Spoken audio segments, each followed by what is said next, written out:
I know you're here. The Subarus are parked in the parking lot. Where are all my lesbians?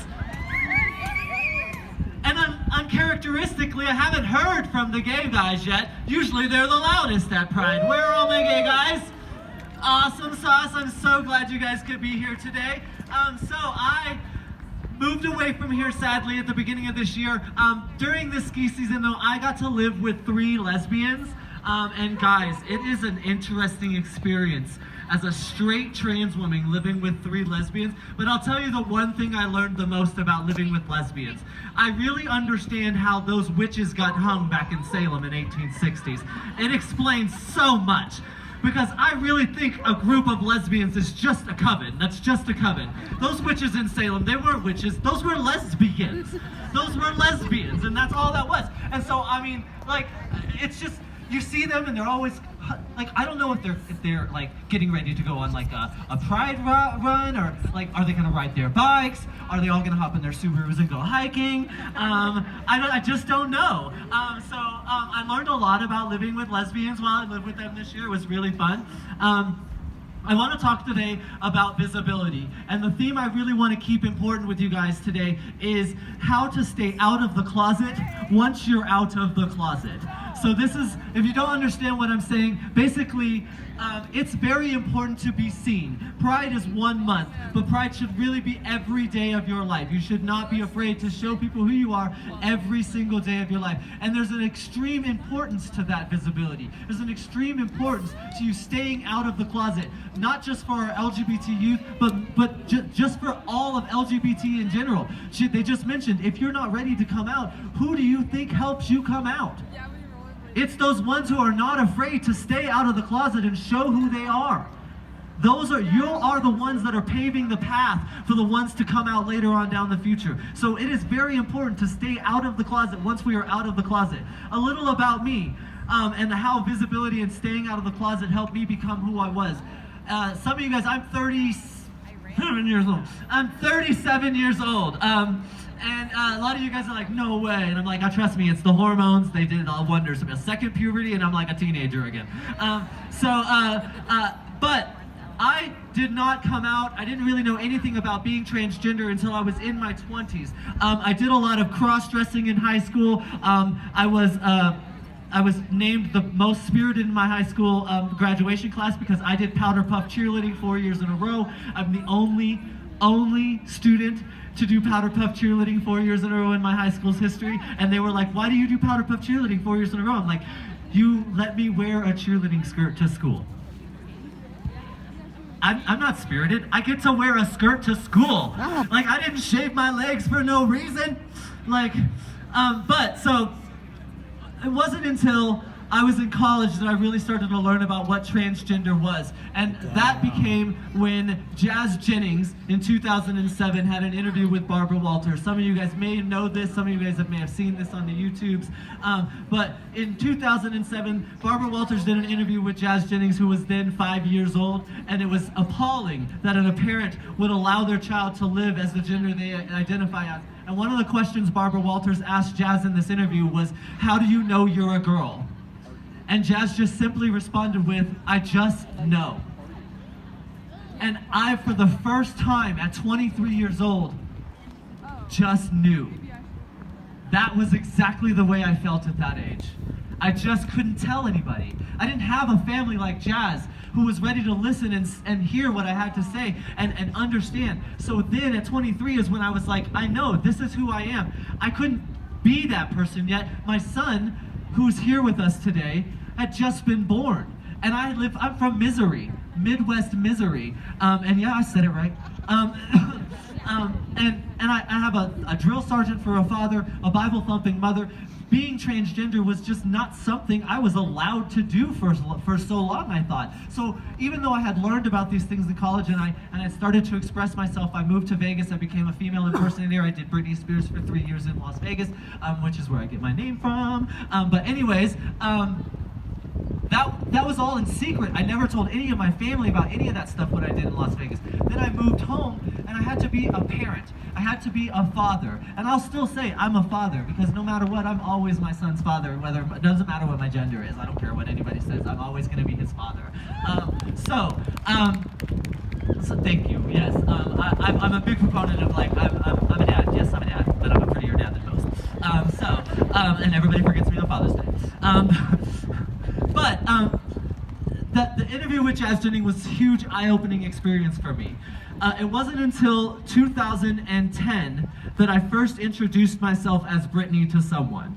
I hadn't come out, I hadn't expressed that I'm transgender to anybody. I hadn't even done that. I just met a friend, her name was Sam, and we danced to Poker Face from Lady Gaga, and we became huge, great friends. We hung out every day after that, and I remember I saying, "Don't call me that name. My name is Brittany. Call me Brittany." And she was the only one for years who called me Brittany, the only one. And it was just something I was really, really scared to do. It wasn't until 2013 when Orange is the New Black came out, and you're like, gosh, she watches too much TV. I do, you're right.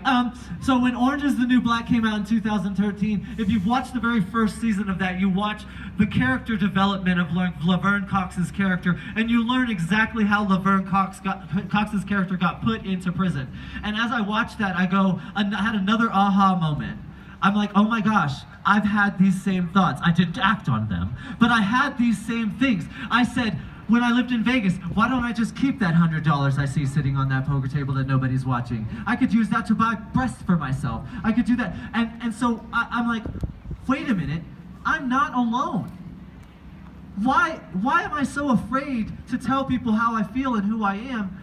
There are others out there. But you know why I didn't know? Because it wasn't visible. I didn't see them. And that's why visibility is extremely important, and why staying out of the closet once you're out of the closet is very important, because you help people like me realize who we really are. We see things that happen in your life and we go, gosh, those are the same things that happened in my life, and I didn't know that others were feeling like that. And now I know, and now I can be happy and I can be myself. So it was in 2014 I left Disney Cruise Lines, or was an entertainer for Disney Cruise Lines as well.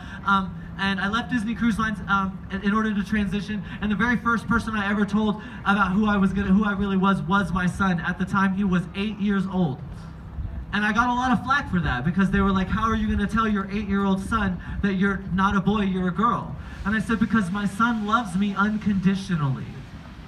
And he has. My son has always been one of my biggest supporters. Since day one, he was the very first person I ever told. It was kind of hard to hide. You know, I'm wearing girls' clothes around the house.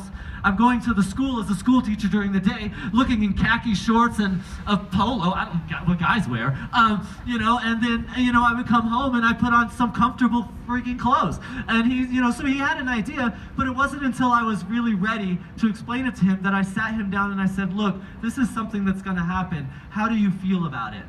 And my son, the only thing my son really said is, if you're happy, I'm happy. If you're happy, I'm happy. And that's the way it should be for everybody. That's why I'm happy that we have all the speakers that we've had here today. It's been really, really wonderful. Guys, my son is working the booth over here if you guys want to meet him. His name is Lucas. He has long hair and a beanie on, and he's probably really frustrated that I just described him so you guys can find him. He's 15 now, so he's in those teenage years, so be gentle with him. Before I leave, I just want to end with a couple of jokes that I've written here recently. You guys do know I do stand-up comedy professionally, and I am working my way to get back on the road. Just one thing. Has anybody heard of the TikTok leggings? Oh my God. Give me a shout if you've heard of the TikTok leggings. Awesome. Okay, great. So I started this joke in a show in Los Angeles about 4 weeks ago. And I said, have you heard of the TikTok leggings? And I realized I was doing a show. I was the only girl performer. And apparently, I didn't get anybody to come. So it was only males that came. Literally nobody had heard of the TikTok leggings, so I couldn't tell this joke. It was really, really sad. Anyways, I bought the TikTok leggings because I'm, you know, a little extra. And I wear the TikTok leggings to the gym, and they're exactly what you think they are. They're great. They're amazing. Buy them. But anyways, I wear the TikTok leggings. They're awesome to run in. The problem with the TikTok leggings is I have a problem with, I'm so vain. I love myself in every single way, and I have to keep myself from checking myself out. Well, that's really hard to do. At my gym, there's a reflective glass right here. So when I'm running on the treadmill, I can stare directly at my face, which doesn't always look hot when you're running, but I can pull it off somehow. But the problem was there's also a mirror over here. on this side, and I made the mistake of looking at my own little ass back here, and I fell off the treadmill. Looking at myself. So guys, I curved myself. I'm so gosh darn sexy. I curved myself off the treadmill. The guys in the gym were so nervous. They were like, oh my goodness, do we help her? Can we help her? Are we gay if we help her? And it's like, no, you're not. You're definitely not. Please come and help me, please. But anyways, another wonderful thing happened this year. I got to see a lot of my family for the very first time since I've transitioned. I've been transitioning now for about 7 years. Everything you see here is real. I'm going to talk about surgery in just a second. But before I wanted to say that, I got to meet some of my family for the very first time, which was very nerve-wracking for me. I come from a Bible-thumping family and some hunters from the north in Minnesota. So like I was really, really nervous. Luckily it went really, really great. One of the most awkward situations is my aunt has recently been dealing with cancer, and she actually just recently passed away. So I did approve this joke with her beforehand. So one of the most awkward situations about meeting them this winter was the fact that I have 2 more breasts and she has 1 less leg. It was really, really sad. She did just recently pass away about 2 weeks ago. So screw cancer. If you're fighting with cancer, I hate that. I'm so sorry for you. There's so much out there. But anyways, another wonderful thing happened while I was visiting family is I got to see my niece, Maggie. Maggie is 7 years old, and she's my untainted niece. And I say untainted in the fact that she's only known Brittany. She's never known who I was before. She's only known Brittany. So it was kind of surprising to me when my niece walked up to me and says, "Hey, Uncle Brittany." Uncle Brittany. You know, that sounds painful, but you know how when sometimes something bad happens and then something really, really good happens afterwards and it kind of balances itself out? Like, I liken it to like going to a kid's birthday party, and when you go to the birthday party, your only purpose for being at that party is so that you can eat cake, right? Like, that's my purpose for going to a birthday party. I just want cake. But then you watch this kid blow the candles out of his cake and he just spit all over the cake that you came here for. Like, that's horrible. But then mom says, "Oh, guys, don't worry. I made another cake for the parents in the kitchen." And you're like, yes! Oh my goodness, that should be normalized. That should definitely be normalized. If you're hosting a child's birthday party, please make a cake for the adults somewhere else. We want that. So that's what it was. It was like bad news, good news. So my niece comes up to me and she says, Uncle Brittany, can you help me with my makeup? You're so much prettier than my mother. You guys don't understand how validating that was. I had to watch my little sister lose beauty pageant after beauty pageant after beauty pageant and after more beauty pageants. And I'm just going, Mom, can I try? I'm obviously better. Like, why can't you let me do this? But anyways, guys, I am so happy to have you guys all here today. The last thing I wanted to say about visibility and being important is that don't go nowhere. That's my note. Stop. I'm just losing everything up here. So, some of you guys may get this because it's an older reference, but art used to imitate life. Art used to imitate life, and lately, it doesn't work that way. Life has just become different, and that's what's a positive thing, because art should not imitate life. I shouldn't have to learn about visibility from watching television.